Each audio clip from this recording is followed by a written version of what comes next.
जय श्री राम मेरे प्यारे जातक जातिका, मैं हूं आपके साथ आपका अपना डॉक्टर राज मिश्रा। सूर्य कर रहे हैं मकर राशि में प्रवेश, और आप जानते हैं जब सूर्य मकर राशि में प्रवेश करते हैं तो इसको मकर संक्रांति कहा जाता है। और कब करेंगे?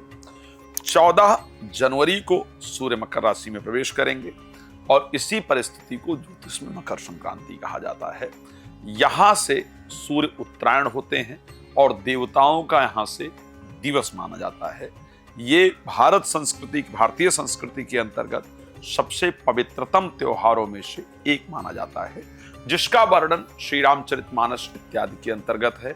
माघ मकर गति जब रवि होई, और तीरथ पति आव सब कोई, और देव दनुज के नर नर श्रेणी, और सादर मज्जहि सकल त्रिवेणी। यही वो दिन है जिस दिन भारद्वाज और याज्ञवल्क्य जी का संपर्क हुआ, जहां से श्री रामचरितमानस की संरचना, श्री रामचरितमानस भगवान राम के बारे में सुंदर चर्चा इत्यादि भी हुई। भरद्वाज मुनि परम विवेकी, यज्ञवल्क्य मन परम विवेकी, भरद्वाज राखे पद टेकी। इस प्रकार की चौपाई का वर्णन आता है। भगवान आप सबको प्रसन्न रखें, मेरी शुभकामना है।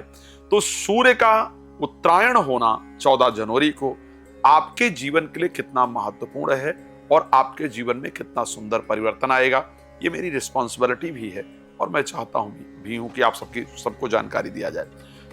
लेकिन उससे पहले कहना चाहूंगा, यदि आप श्री राम कथा, श्रीमद् भागवत कथा, श्री शिव महापुराण की कथा मेरे द्वारा चाहते हैं करवाना अपने क्षेत्र में, तो कृपया उसके लिए आप संपर्क कर सकते हैं। साथ में यदि आप चाहते हैं कि आपके घर में, आपके जीवन में जो उलझनें चल रही हैं उसका कारण कहीं आपके घर में नकारात्मक ऊर्जा या वास्तु दोष तो नहीं है, आप चाहते हैं कि वो मैं चेक करूं, मैं आपको बताऊं कैसे घर को बनाएं, कैसे सजाएं, क्या क्या ध्यान रखें, जिससे घर में सब कुछ सुख शांति से चलता रहे, घर में आनंद रहे, प्रसन्नता रहे, परिवार में प्रेम रहे, और आप चाहते हैं कि मैं आपके घर आकर के उसको चेक करूं, तो आप उसके लिए भी मेरा समय प्राप्त कर सकते हैं। आप देश विदेश में कहीं भी रहते हैं तो उसके लिए आप मुझे इन्वाइट कर सकते हैं। रात को 9 बजे, दोपहर को 12 बजे लाइव आता हूं, आप उसके लिए मुझसे संपर्क कर सकते हैं।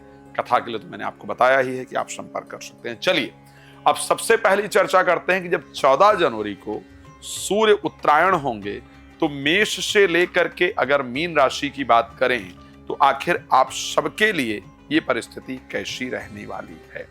मैं मेष के लिए स्पेशली कह सकता हूं क्योंकि पंचम भाव के स्वामी हैं, दशम भाव में गोचर करेंगे और आपको एक इंपॉर्टेंट रिस्पेक्ट जरूर दिलवाएंगे। ऐसा कहा जाता है ज्योतिष शास्त्र में कि दशम भाव के अंतर्गत सूर्य एक इंपॉर्टेंट पोजीशन दिलवा देते हैं, राज्यमान बना देते हैं, मंत्री बना देते हैं, व्यापारी बना देते हैं। तो आप व्यापार अगर कर रहे हैं तो आपको बहुत इंपॉर्टेंट जो एक रिजल्ट मिलने वाला है, व्यापार में अपॉर्चुनिटी मिलने वाली है, वो आपको सूर्य दिलवाएंगे। अगर आप राजनीति में हैं तो आपको कोई पद प्रदान करवा देंगे, जॉब वगैरह करते हैं तो भी आपके लिए बेहतर होगा। अगर मैं बात कर लेता हूं राशि वृष को लेकर के 9th हाउस के अंतर्गत, ये मैं कह सकता हूं कि एक तो किसी जगह के आप प्रधान व्यक्ति चुने जाएंगे, प्रथम व्यक्ति चुने जाएंगे, क्योंकि सर्वश्रेष्ठ बनाने का काम जो है वो करते हैं सूर्य। उसके साथ साथ ज्योतिषी, यानी आप जो किसी को बताएंगे वैसा उसके साथ हो जाए, इस प्रकार की परिस्थिति सूर्य आपके साथ क्रिएट करेंगे। लेकिन मैं ये कह सकता हूं, कोई नया मंत्र जप, कोई नई पूजा, कोई नई साधना, कोई नया ध्यान आप जरूर स्टार्ट करेंगे सूर्य की राशि परिवर्तन करने से। ये सत्यता है, आप इसको नोट कर लीजिएगा। अगर मैं राशि मिथुन की बात करूं, जहां पर 8th हाउस के अंतर्गत सूर्य गोचर करने जाएंगे, फाइनेंशियल कंडीशन तो आपकी निश्चित रूप से अच्छी होगी, इंटरव्यू इत्यादि में सफलता होगी।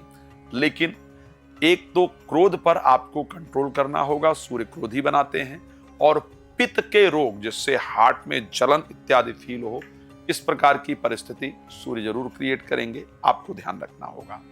जब हम बात करते हैं राशि कर्क को लेकर के कि क्या परिस्थिति रहेगी, कर्क राशि में 2nd हाउस के स्वामी सूर्य होते हैं। मैं ये पक्का कह सकता हूं, जीवन साथी या जीवन साथी के परिवार की तरफ से आपको धन इत्यादि की प्राप्ति निश्चित रूप से होने जा रही है। लेकिन एक बात ध्यान रखिएगा, इस सूर्य के परिवर्तन से आप एक चीज सोचना शुरू करेंगे कि आखिर मेरा मेरा इंपॉर्टेंस कहां है, मैं कौन हूं, मैं क्या कर रहा हूं, मैं क्या कर रही हूं, मेरा फायदा कहां पर है। आत्मरत यानी आत्मचिंतन करना व्यक्ति शुरू करता है। लेकिन एक चीज आपको स्पेशली ध्यान रखना होगा, फाइनेंशियल लाभ होगा, लेकिन जीवन साथी के साथ क्लह इत्यादि का योग है। जीवन साथी को अनायास गुस्सा आएगा, अशांति होगी। अगर उसमें आपने भी उसी प्रकार एक्ट किया तो फिर रिश्ता प्रेमी प्रेमिका के साथ हो, जीवन साथी इत्यादि के साथ हो, उसका टूटने का योग बनेगा। Be careful. सूर्य को प्लीज जल देते रहिएगा। अगर मैं बात करता हूं आगे की, अगर मैं सिंह राशि की बात करूं, 6th हाउस के अंतर्गत सूर्य गोचर करने जाएंगे और लगने से है। भाग दौड़ निश्चित रूप से ज्यादा रहेगा, इसमें कोई दो राय नहीं है। स्वास्थ्य में छोटी मोटी प्रॉब्लम्स रहेंगी, भाग दौड़ अच्छा होगा। लेकिन ऐसा ज्योतिष शास्त्र में कहा जाता है कि 6th हाउस के अंतर्गत सूर्य जो है वो भाग्यवान बना देते हैं। तो इसी भाग दौड़ के माध्यम से कोई ऐसा कार्य हो जाएगा जिससे आपका भाग्य बहुत सुंदर साथ देगा। और यहां पर सूर्य बैठ करके शत्रुहंता योग तैयार करते हैं, यानी जो लक अभी तक सपोर्ट नहीं कर रहा था वो लक अब आपका सपोर्ट करेगा। जो दुश्मन इत्यादि अभी तक आपको परेशान कर रहे थे, चाहे वो घर के हों बाहर के हों, अब वो खुद परेशान होना शुरू करेंगे।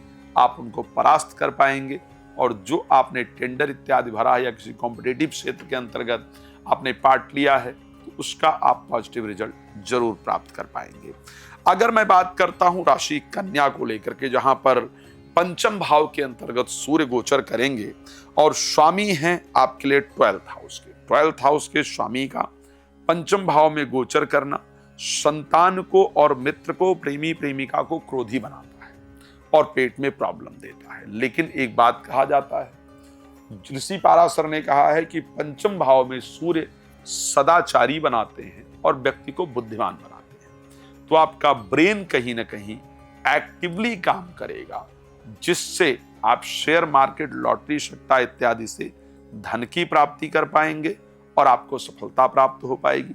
बच्चे कुछ ऐसा काम जरूर करेंगे जिससे आपका जो स्वाभिमान है, जो आपका अभिमान है वो बढ़ेगा, जिससे मन में आपको प्रसन्नता जरूर प्राप्त होगी।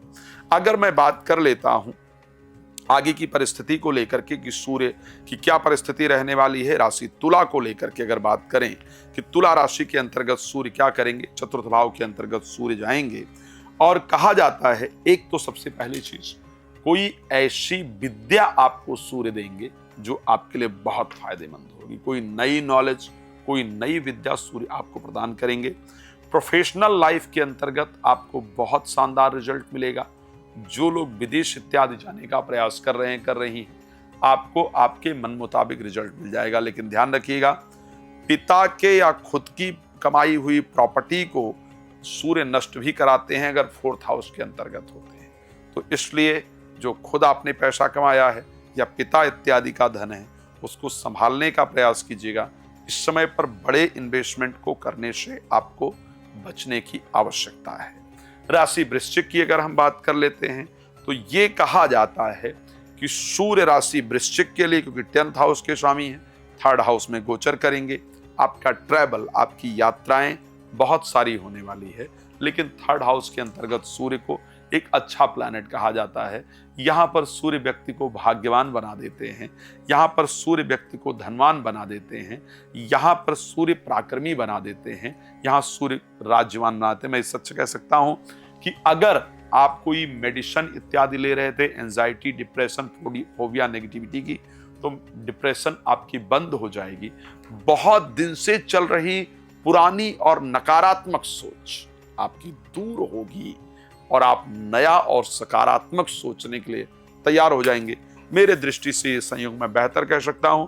राशि धनु की बात कर लेते हैं, जहां पर 2nd हाउस के अंतर्गत सूर्य गोचर करेंगे। एक बात मैं कह सकता हूं, देखो, पैसा आएगा, धन आएगा, धन आने में कोई दिक्कत नहीं है। लेकिन धन के साथ साथ भाग्य के स्वामी जाकर के जब 2nd हाउस में गोचर करेंगे तो धन इत्यादि की प्राप्ति होगी। लेकिन धन के साथ साथ क्या होगा, धन के साथ आंख में, कान में या मुख में यहां पर कुछ हेल्थ प्रॉब्लम आपको देखनी पड़ेगी। मैं निश्चित कह सकता हूं कि 1 महीने के अंदर आपकी आंख लाल ही बेशक हो, लेकिन होगी जरूर।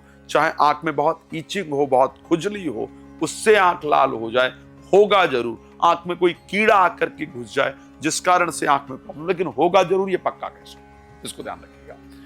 नेत्र, कर्ण या दांत में रोग की संभावना रहती है। एक आपको बड़ा ध्यान रखना होगा, संपत्ति इत्यादि देते हैं सूर्य सेकंड हाउस में, लेकिन स्वभाव में अग्रेशन पैदा करते हैं, झगड़ालू बना देते हैं। तो वहां पर आपको ध्यान रखना होगा ताकि आपकी परिस्थितियां निश्चित रूप से अच्छी रहे। राशि मकर, जहां पर सूर्य स्वयं जाकर के गोचर करेंगे। एक बात ध्यान रखिएगा, आपको 1 महीने आपके बाल बहुत झड़ते हुए दिखेंगे, इसलिए परेशान नहीं होइएगा, वो सूर्य के परिवर्तन होने से ठीक हो जाएगा। अच्छा, क्रोध पे अपने कंट्रोल रखना होगा, स्वाभिमानी आप हो जाएंगे। पित्त रोगी भी यहां पर बनाते हैं, लेकिन ये कह सकता हूं आपको अपने हेल्थ पर ध्यान रखना होगा। कुछ प्रतिष्ठित लोगों से, सम्मानित लोगों से आपकी मुलाकात होगी।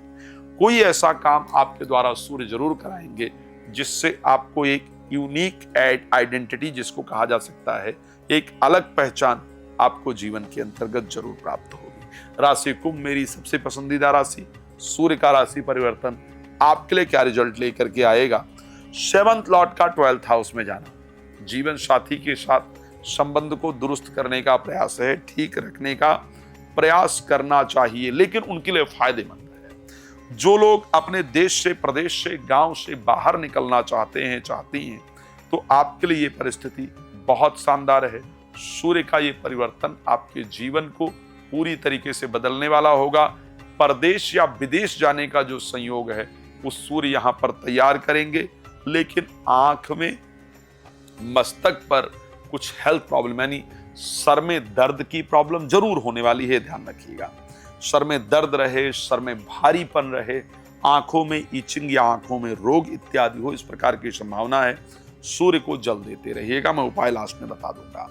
बात कर लें राशि मीन की। काल पुरुष की सबसे अंतिम राशि है, जहां पर सूर्य 11th हाउस में खष्टम हाउस के 6ठे भाव के स्वामी होकर के गोचर करेंगे। ऐसा कहा जाता है कि अर्थ त्रिकोण का यह अंतिम भाव है, 9वां भाव, 2nd हाउस से 9th हाउस है ज्योतिष में। और यहां पर सूर्य के गोचर करने से 2-3 चीजें हो, पैसा जरूर आता है, इसमें कोई दो राय नहीं है। अगर कोई सरकार में आपका पैसा फंसा हुआ है, किसी शत्रु ने आपका पैसा ले रखा है, वो आपका निश्चित रूप से आएगा, इसमें कोई दो राय नहीं दिखती है। पूजा पाठ इत्यादि में आपका मन जरूर लगेगा, लेकिन पेट के रोग से और बच्चों की हरकतों से मन थोड़ा व्यथित रहेगा। चलिए, क्या उपाय करना चाहिए ताकि सूर्य बेहतर रहे? पिता को रोज प्रणाम करें।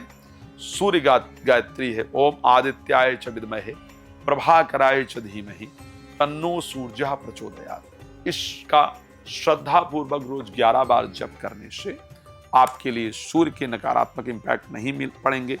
भगवान आपको सुखी रखें। यदि आप राम कथा, भागवत कथा, शिव महापुराण की कथा मेरे द्वारा कराना चाहते हैं तो आप अपने क्षेत्र में उसका आयोजन करके मुझे बुला सकते हैं। यदि आप अपने घर का वास्तु इत्यादि दिखाना चाहते हैं तो भी आप मुझे बुला सकते हैं। रात को 9 बजे, दोपहर को 12 बजे लाइव आता हूँ। यदि आप उसमें बात करना चाहते हैं तो भी आप मुझे लाइव में बात कर सकते हैं, फ्री में कॉल कर सकते हैं। बाकी समय कॉल अपॉइंटमेंट लेकर बात कर सकते हैं। आप बहुत प्रसन्न रहें, इसी शुभकामना के साथ। धन्यवाद। जय श्री राम।